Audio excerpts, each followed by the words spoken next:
Good morning students, कैसे हैं आप सब लोग। I hope you all are fine, है ना। चलिए स्टूडेंट, आज हम करेंगे क्लास 10th का फर्स्ट फ्लाइट बुक में से हमारा चैप्टर नंबर 10th, जिसका नाम है द सरमन एट बनारस। बच्चों, ये सरमन क्या होता है? सरमन होता है रिलीजियस या मॉरल स्पीच, यानी धार्मिकता या नैतिकता पर दिया गया उपदेश, दैट इज कॉल्ड सरमन।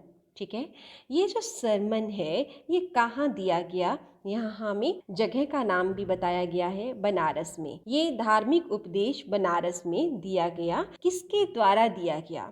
तो बच्चों, ये जो सरमन था, ये सरमन लॉर्ड बुद्धा के द्वारा दिया गया। महात्मा बुद्ध, बुद्धिज्म के फाउंडर, जिसे हर कोई जानता है, करुणा, प्रेम, दया, मानवता का जिन्होंने हम सबको पाठ पढ़ाया। तो इस चैप्टर में, इस सरमन में वो हमें क्या उपदेश दे रहे हैं, क्या बता रहे हैं?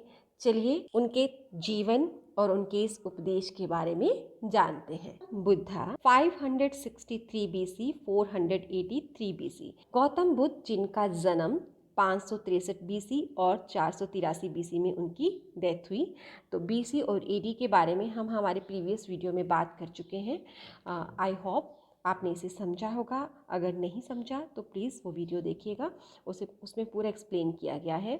ठीक है, तो उनका जन्म 563 BC में हुआ और उनकी जो डेथ है वो 483 BC में हुई। Okay, began life as a prince named Siddhartha Gautam. उनका जीवन सिद्धार्थ गौतम नाम के एक राजकुमार से शुरू हुआ, यानी कि वो एक राजकुमार थे जिसका नाम सिद्धार्थ गौतम था। इन नॉर्दर्न इंडिया, कहाँ पे?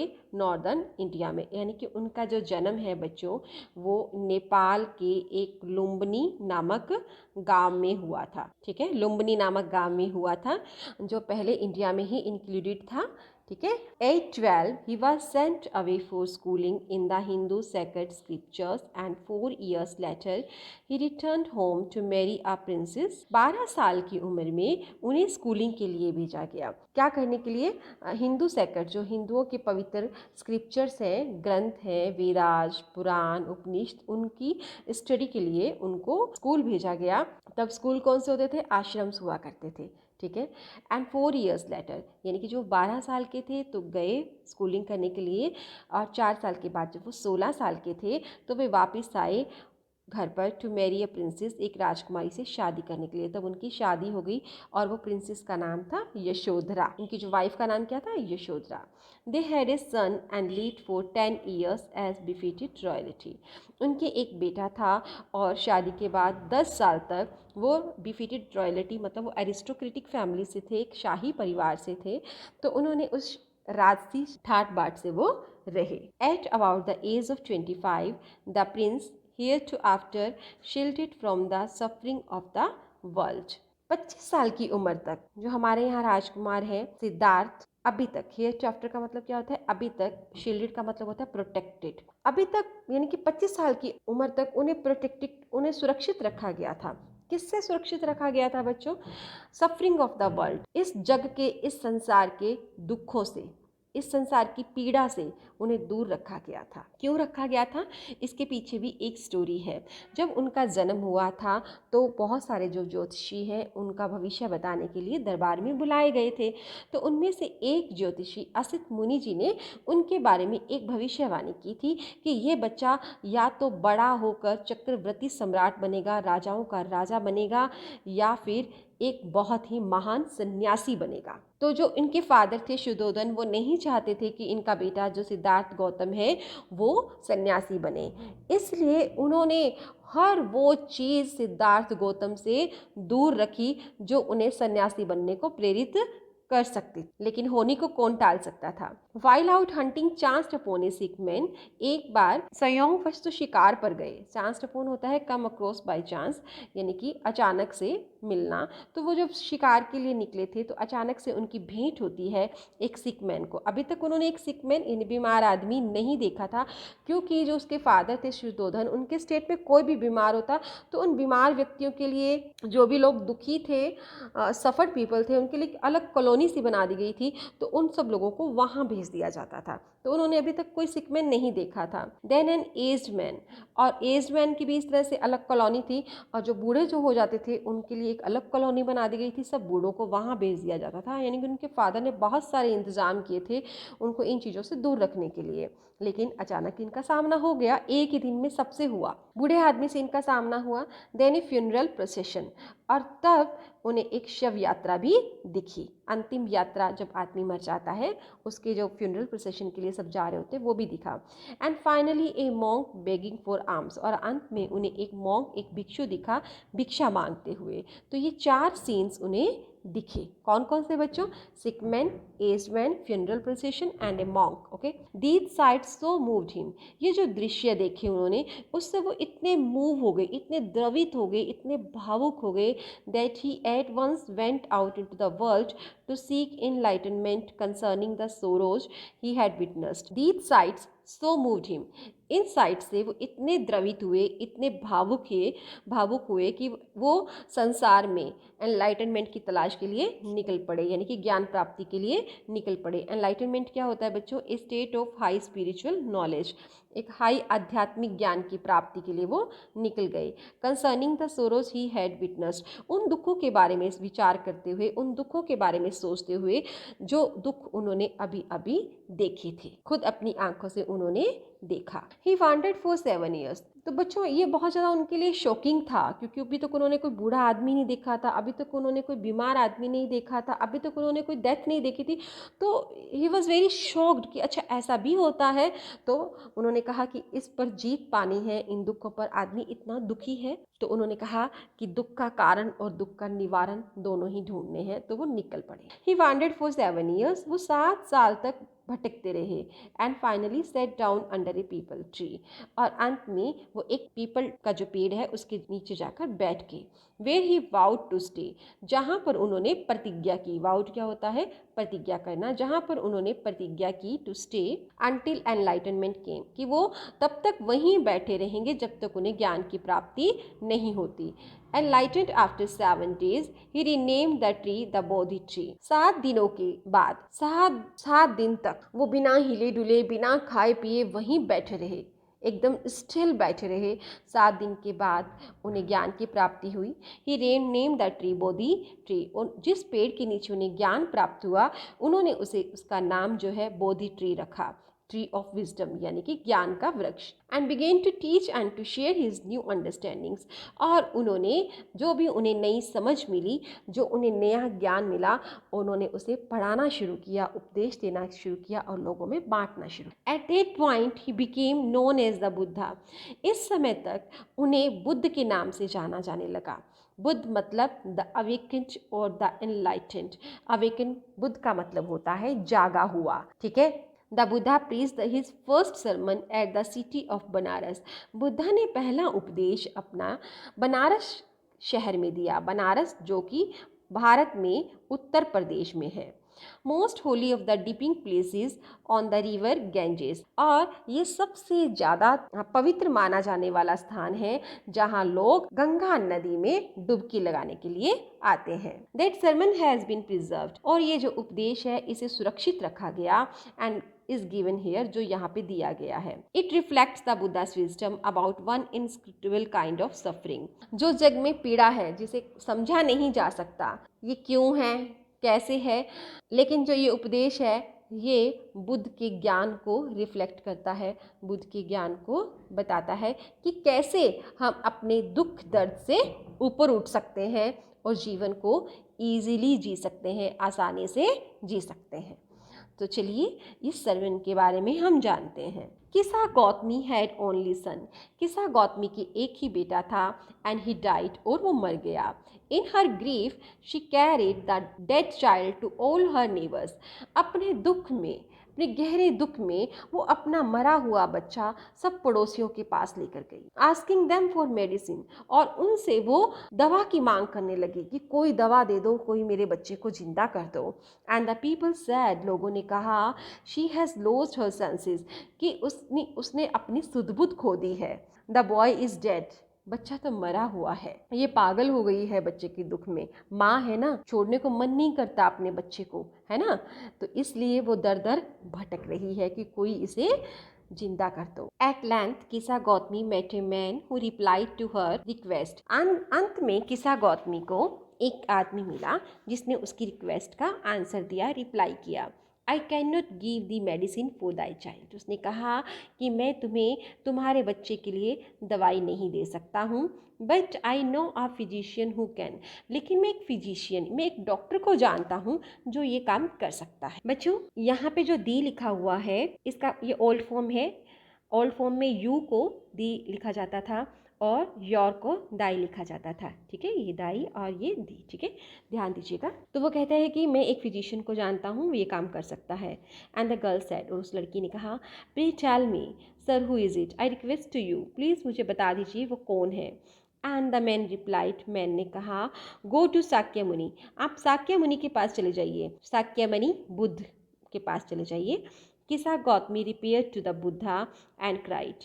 किसा गौतमी बुद्ध के पास गई। रिपेयर का वैसे तो मतलब होता है मरम्मत करना, लेकिन यहाँ पे अस्टाइलिस्टिक यूज़ दिया है, यहाँ पे वेंट टू गई। लॉर्ड एंड मास्टर, ओ मेरे भगवान, मेरे स्वामी, give me the medicine that will cure my boy, please कोई मेडिसिन दीजिए जिससे मेरे बेटे का इलाज हो जाए।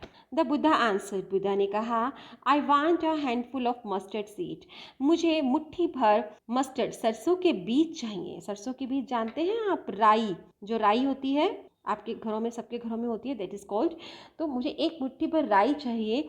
And the when the girl in her joy promise to procure it, procure होता है ब्रिंग। जब लड़की ने अपने जॉय में, अपने आनंद में वायदा किया कि वो इसे ले आएगी, तो बुद्धा ने कहा, the mustard seed must be taken from a house where no one has lost a child, husband, parent और फ्रेंड। कि ये जो राई लाओगी तुम, मस्टर्ड सीड लाओगी तुम, वो उस घर से होने चाहिए जहाँ पर किसी चाइल्ड की, किसी बच्चे की, किसी के पति की, किसी के माता पिता या किसी फ्रेंड की डेथ ना हुई हो, यानी कि ऐसे घर से लाना जहाँ किसी की मृत्यु ना हुई हो। Poor Kisa Gotami now went from house to house. अब किसा गौतमी थी, वो घर घर गई, ठीक है। एंड द पीपल पिटिड हर, लोगों ने उस पर दया दिखाई और कहा, हियर इज मस्टर्ड सीड, ले लो, ये रहे mustard seed. But when he asked, did a son or daughter, a father or mother die in your family, क्या आपके परिवार में किसी बेटे की, बेटी की, माता की या पिता की मृत्यु हुई है? दे आंसर्ड हर, तो वे उत्तर देते, alas the living are few but the dead are many. ओ, दुखी होकर कहते कि जिंदा लोग कम हैं, लेकिन जो मरे हुओं की संख्या है वो कहीं ज़्यादा है। Do not remind us of our deepest grief, please हमें हमारे गहरे दुखों की याद मत दिलाओ। And there was no house but some beloved one had died in it, और कोई भी ऐसा घर उसे नहीं मिला जहाँ पर किसी की प्रिय की डेथ ना हुई हो, यानी कि बिना मृत्यु, यानी कि उसे कोई भी घर नहीं मिला। तो बच्चों, जहाँ जन्म है वहाँ मृत्यु तो है ही, जैसे दिन के साथ रात है वैसे ही जन्म के साथ मृत्यु है। तो डेथ इज सर्टेन, निश्चित है मृत्यु, तो जन्म हुआ है तो मरना तो है ही। तो ऐसा उसे कोई भी घर नहीं मिला जहाँ मृत्यु ना हुई हो। किसा Gautami became weary and hopeless and sat down at the wayside watching the lights off the city. किसा गौतमी बहुत थक गई, वेरी मतलब थक जाना, और होपलेस निराश हो जाना, थक गई और निराश हो गई, और शहर की रोशनी जो लाइट्स थी उनको देखते हुए वो सड़क के किनारे पर बैठ गई। As they flickered up and were extinguished again, जैसे वो लाइट्स थी फ्लिकर हो रही थी। आपने दिया देखा है ना, जलता हुआ दिया, जब उसमें तेल कम रहता है तो वो लास्ट में टिमटिमाने सा लगता है, फड़फड़ाने सा लगता है, उसकी लो कभी तेज़ कभी कम ऐसी होती है, और फिर वो अंत में बुझ जाता है। तो वो ये लाइट्स भी देख रही थी और जो कि टिमटिमा रही थी, और फिर वो बुझ गई। At last the darkness of the night rained everywhere, और अंत में हर जगह अंधेरे का शासन हो गया। रेन्ड मतलब होता है रूल्ड, अंधेरा छा गया। And she consider the fate of man, और फिर वो शी को, किसा गौतमी, आदमियों के भाग्य के बारे में विचार करने लगी। And that their lives flicker up and are extinguished again, वो ये विचार करने लगी कि उनका जीवन भी, यानी कि ह्यूमन बींग्स का जो जीवन होता है वो भी फ्लिकर अप होता रहता है, टिमटिमाता रहता है और लास्ट में बुझ जाता है। And she thought to herself, और उसने खुद से सोचा, how selfish am I in my grief, मैं अपने दुख में कितनी स्वार्थी हो गई हूँ। Death is common to all, death तो सबके लिए बराबर है, सबको ही आती है। Yet in the valley of desolation there is a path that leads him to immortality who has surrendered all selfishness. फिर भी इस वैली ऑफ डेसोलेशन क्या होता है? An area which is filled with deep सोरो, एक ऐसा जगह है जो दुखों से फुल है, दुखों से भरी हुई है। तो यानी कि ये जो संसार है वहाँ जो कि दुखों से भरा हुआ है, वहाँ पे भी एक रास्ता है जो इमोर्टिलिटी की तरफ जाता है। इमोर्टिलिटी मतलब अमरत्व की तरफ जाता है। और ये रास्ते पर और इमोर्टिलिटी किसको मिलती है? जिसने सेल्फिशनेस त्याग दी हो। उस राह पे कौन चलता है? जिसने अपना स्वार्थ त्याग दिया हो। सरेंडर होता है मतलब छोड़ देना, गिव अप कर देना। सेल्फिशनेस मतलब स्वार्थ। ठीक है, तो समझे आप कि इस दुखों भरी वैली में, यानी कि इस दुखों के नगरी में, जो ये संसार है दुखों से भरा हुआ, वहाँ पे एक ऐसा रास्ता है जो उसे अमरत्व की तरफ भी लेके जाता है। और जिसने ये स्वार्थ त्याग दिया हो, यानी कि जिसने अपने स्वार्थ त्याग दिए हुए, वो अमरत्व की तरफ जाता है। The Buddha said, the life of mortals in this world is troubled and brief and combined with pain. Buddha ने कहा कि मोर्टल्स का मतलब होता है नश्वर, जिनकी मृत्यु होती है। तो ये जो नश्वर प्राणी हैं, उनका जो जीवन है इस संसार में, वो तकलीफ़ों से भरा हुआ है। ब्रीफ है मतलब छोटा सा है, ठीक है, एंड कंबाइंड विद पेन, और दर्द से, दुख से जुड़ा हुआ है। For there is not any means by which those they have been born can avoid dying. After reaching old age, there is death. Of such a nature are living beings. तो कहते हैं कि ऐसा कोई भी तरीका नहीं है जिसके द्वारा जो पैदा हुआ है उसे मरने से बचाया जा सके। After reaching old age, there is death. जब एक आदमी वृद्धावस्था में आ जाता है तो उसकी मृत्यु होती ही है। Of such a nature are living beings. ऐसा ही जीवित प्राणियों का नेचर है, स्वभाव होता है कि जो जन्मा है उसकी डेथ होगी ही।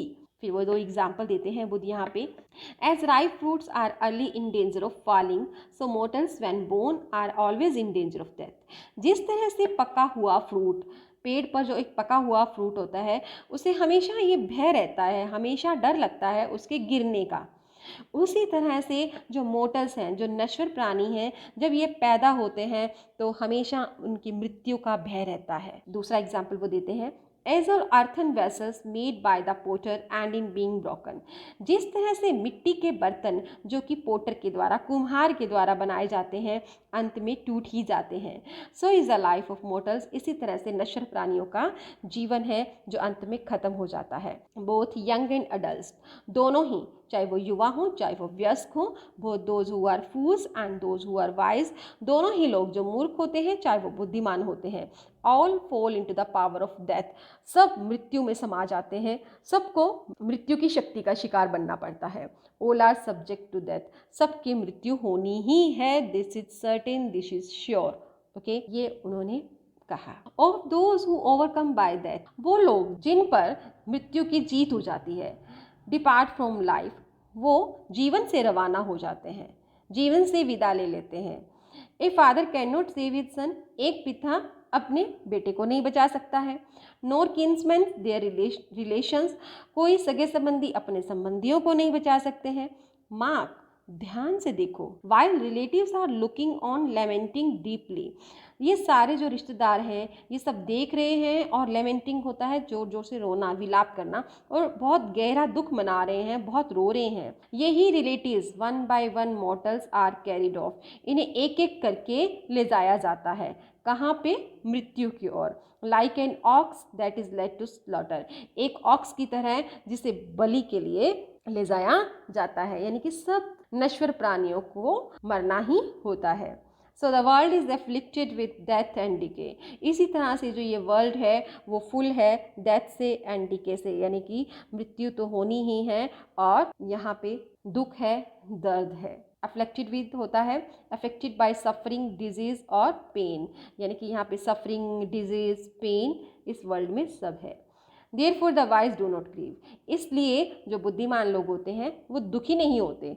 Knowing the terms of the world, क्योंकि वो विधि के विधान को जानते हैं, उन्हें सब समझ आता है कि जो जन्मा है उसे जाना ही है, उसकी मृत्यु निश्चित है। Not from weeping nor from grieving will anyone obtain peace of mind, on the contrary his pain will be the greater and his body will suffer. ना तो रोने से ना ही दुख मनाने से किसी को मन की शांति मिलती है। ऑन द कंट्रेरी, इसके विपरीत उसका जो दुख है, उसका जो पेन है वो और बड़ा होता जाता है, and his body will suffer, और उसके दुख की वजह से जब हम मानसिक रूप से दुखी होते हैं तो उसका इफ़ेक्ट हमारी बॉडी पे भी पड़ता है और हम बीमार होने लगते हैं। तो वो कहता है कि चाहे आप कितना ही दुख मनाओ, कितनी ही शिकायतें करो, कितनी ही ज़ोर ज़ोर से रहो, लेकिन कुछ भी बदलने वाला नहीं है। जो का त्यों ही वो आपका दर्द रहेगा, इससे कोई मन की शांति नहीं मिलने वाली, और इससे क्या होगा, रोने धोने से हमारा दर्द और बढ़ेगा और इसका प्रभाव हमारे शरीर पर भी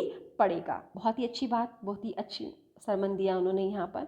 he will make himself sick and pale, रोने से वो खुद को बीमार कर लेगा, कमज़ोर कर लेगा। Yet the dead are not saved by his lamentation, और फिर भी जो मरा हुआ है उसके रोने धोने से, उसके जोर जोर के विलाप करने से, दुखी होने से उसे बचाया तो नहीं जा सकता। He who seeks peace should draw out the arrow of lamentation and complaint and grief, वो जो शांति चाहता है, शांति की तलाश करना चाहता है, उसे शिकायत का, दुख का, विलाप का तीर निकालना होगा।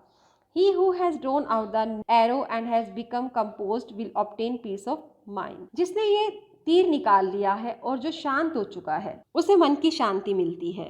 He who has overcome all sorrow, जिसने सारे दुखों पर कंट्रोल कर लिया है, विजय पा ली है, वो सोरो से फ्री हो जाएगा, दुखों से फ्री हो जाएगा, एंड बी ब्लेस्ड, और वो धन्य भागी हो जाएगा, आनंदित हो जाएगा, अहोभावी हो जाएगा। तो बच्चों, इस सरमन से हमें भी शिक्षा मिलती है कि कोई भी स्थिति आए उससे हमें घबराना नहीं है, बेचैन नहीं होना है, शिकायत नहीं करनी है।